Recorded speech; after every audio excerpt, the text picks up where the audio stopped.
Welcome back to Women's Rules of Engagement, a podcast that shares secrets for corporate women to grow and thrive and have fulfilling careers. Let's jump right into it. You know, there's no question it's tough to be an executive in business today, let alone a female one. More frequently, the high-level, influential leaders in today's business world positions are held by men, and you know that better than anyone. Just look around you. In fact, there are more CEOs named John than all CEO women put together.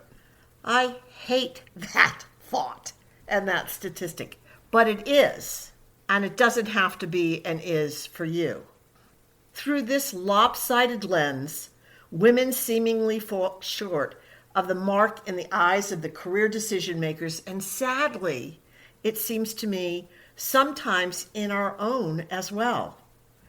Developing your executive presence helps bridge that gap between being seen as one of many in the crowd or a woman influencer today and into the future by your executive team who makes promotion decisions.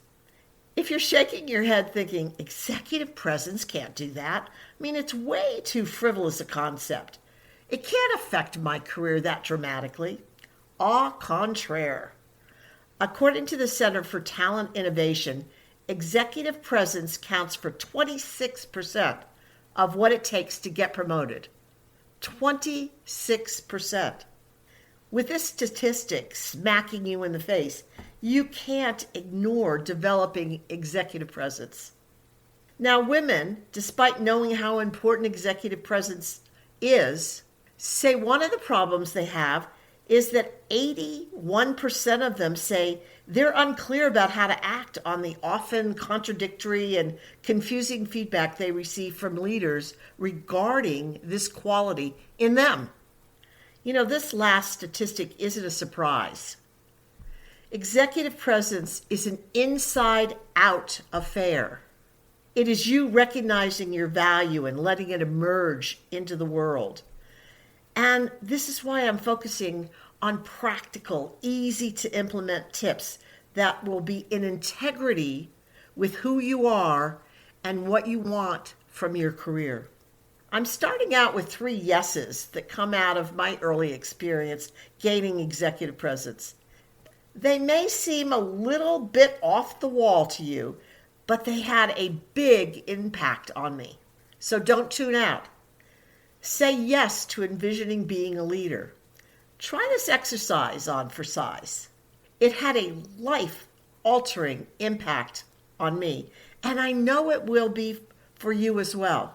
So close your eyes, take a deep, steadying breath. Feel yourself going into the world of visualization. Now, visualize a leader you know, admire, and respect. Hear me, it has to be someone you personally know.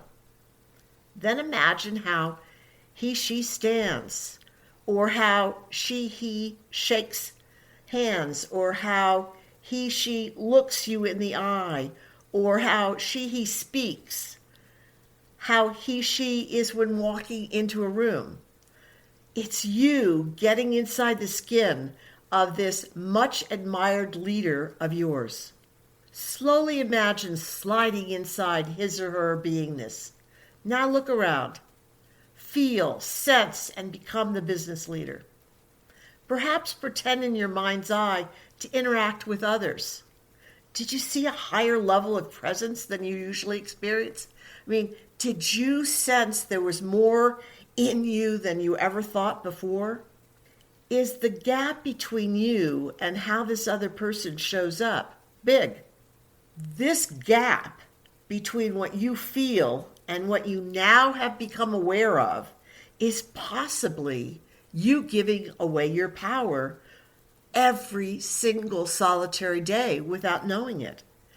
And if you feel or felt the jolt of awareness as I did, you'll realize how much of yourself you unconsciously leave out of the equation of your career, of who you show up as. Thus, you limit the power others gauge in you. Once I realized this, I entered rooms with purpose. I pause, center myself, consciously stand tall, and then mentally, I thought about sending my beingness, my presence, to the four corners of the room. It symbolized in my mind and in my body, my presence now owns that room. It was amazing how much different I felt and how much different I showed up in the eyes of others.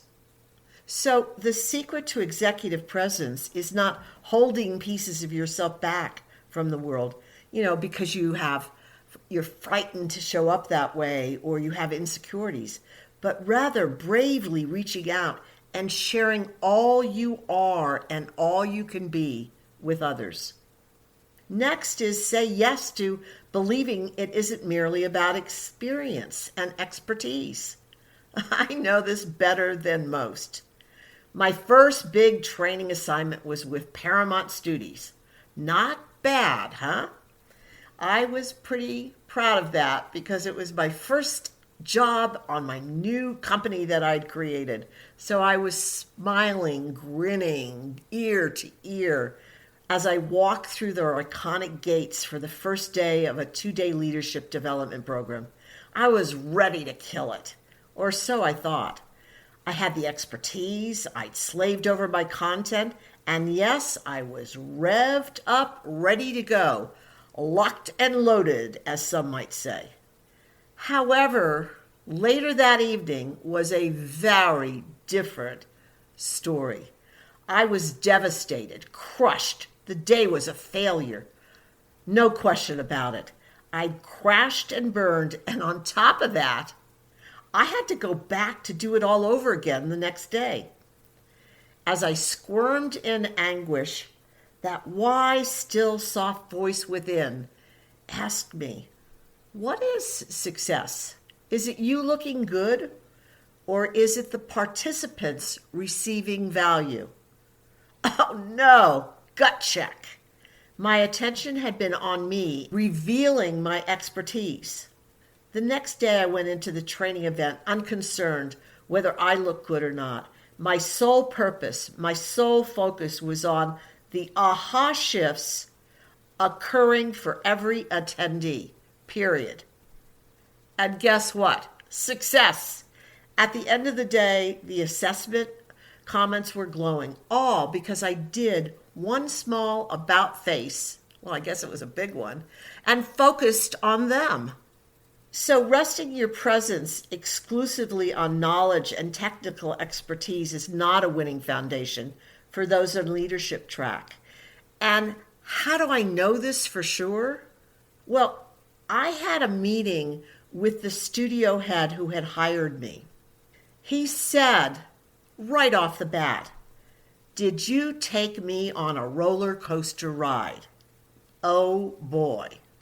He then went on to say, after that first day, I knew I made the worst hiring decision in years.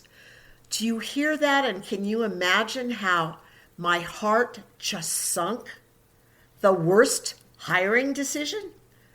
He went on to say, but then the second day was a triumph by everyone's evaluation, even mine. What he was saying is when I showed up with beingness, not with all the stats, not with all the expertise, I won the day. Because at that level, it's not the expertise that creates distinction, it's your beingness. Your expertise is your entrance fee, but it doesn't take you to the highest levels of your organization. Instead, separate yourself from the rest of the pack through your internal beingness or executive presence showing up. The secret to executive presence is not fixating on self and highlighting your expertise and digging deeper into all that you know and all the degrees you hold. Instead, it begins by centering your attention on others. Next is say yes to playing bigger. Fast forward in my world several years, I took part in a speaker's workshop. Yes, I believe everyone should sign up for such a course. It's a self-awareness revelation. At least it was for me. It came time in the program for me to be videoed.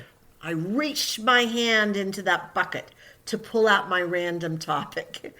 The truth of the matter is, random is too weak an adjective to use.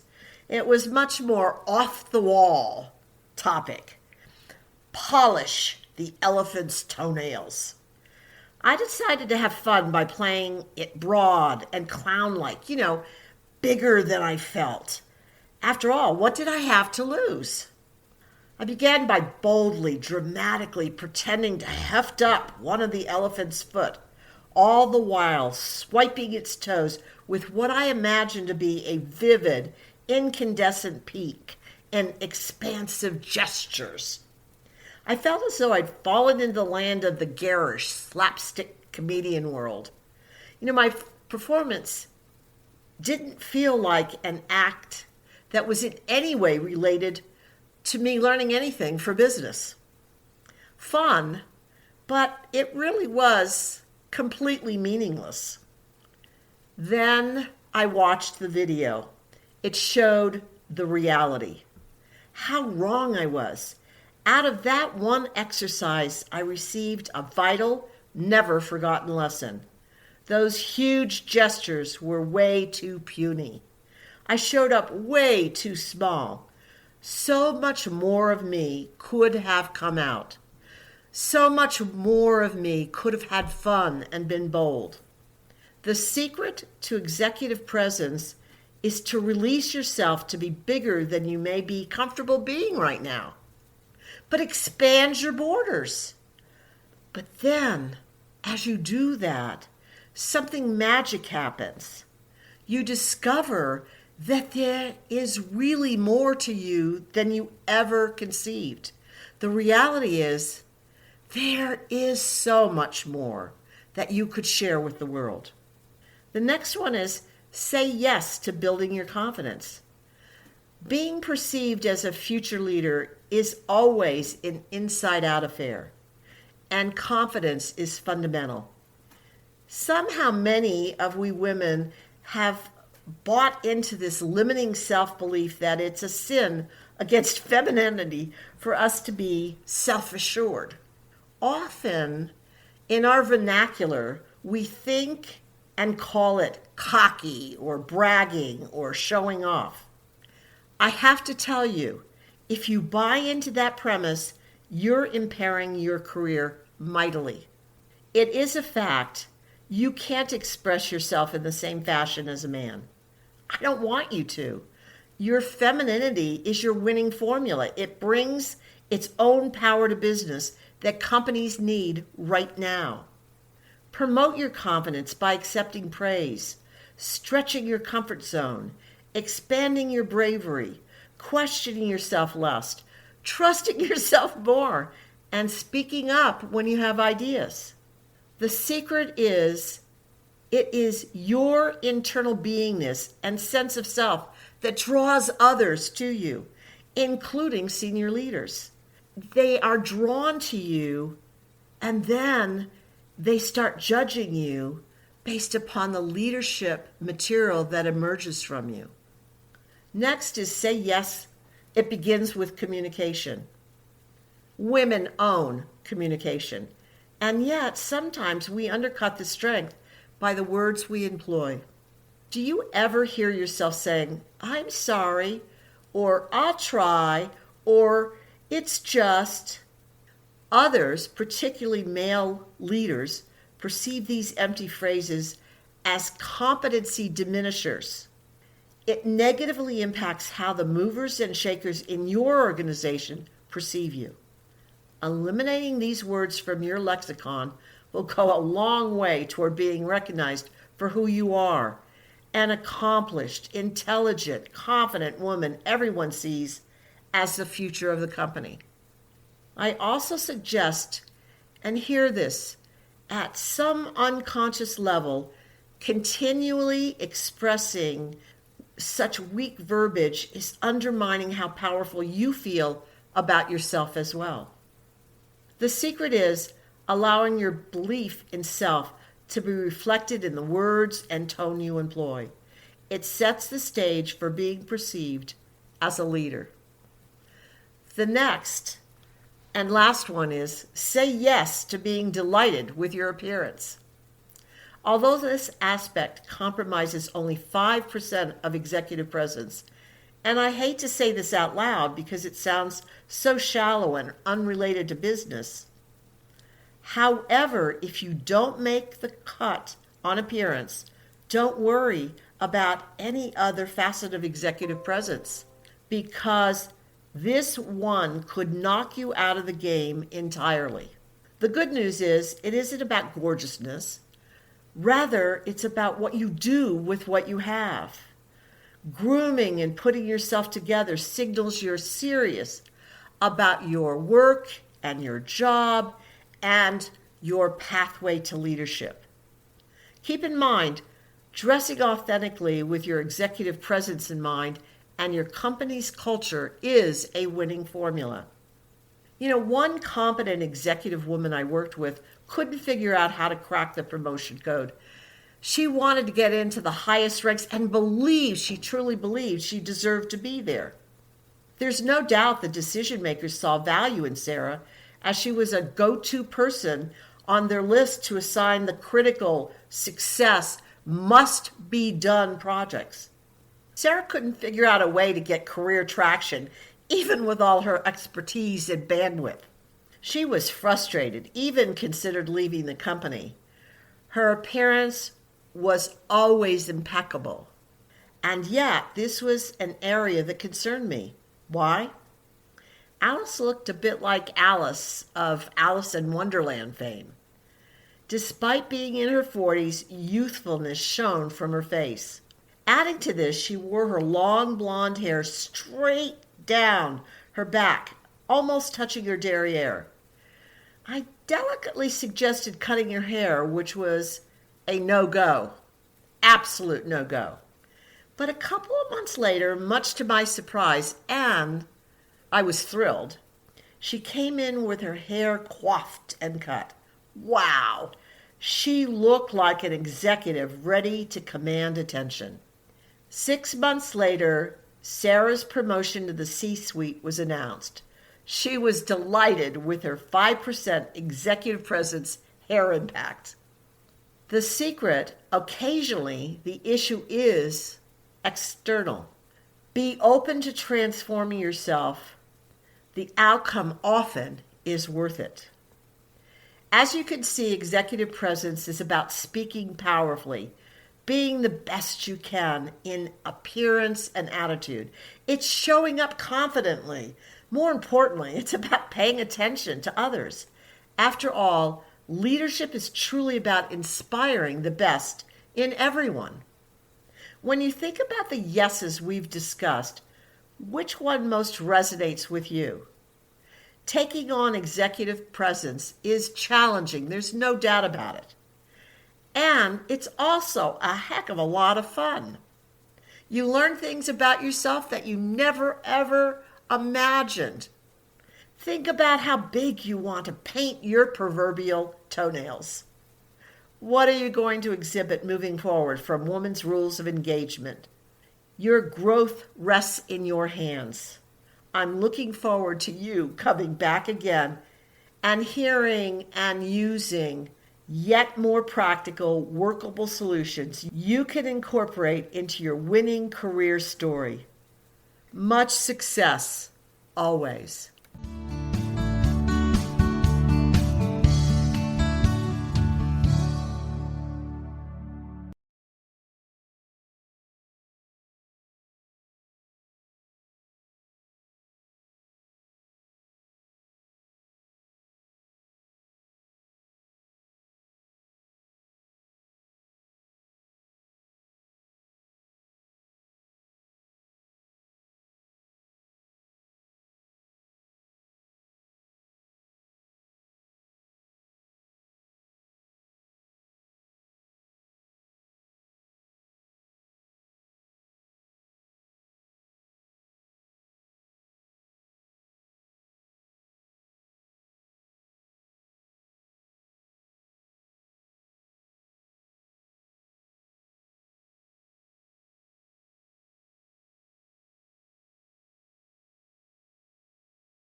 I'm thrilled you've listened to the Thrive with Nancy podcast. My intention is to offer quick tips designed for you to apply right away, ones that will boost your career immediately. I bet you're already considering ways to implement these new ideas. Perfect! Now, if you do me a favor, pass the podcast link on to those who will benefit, your friends and coworkers. Thanks so much.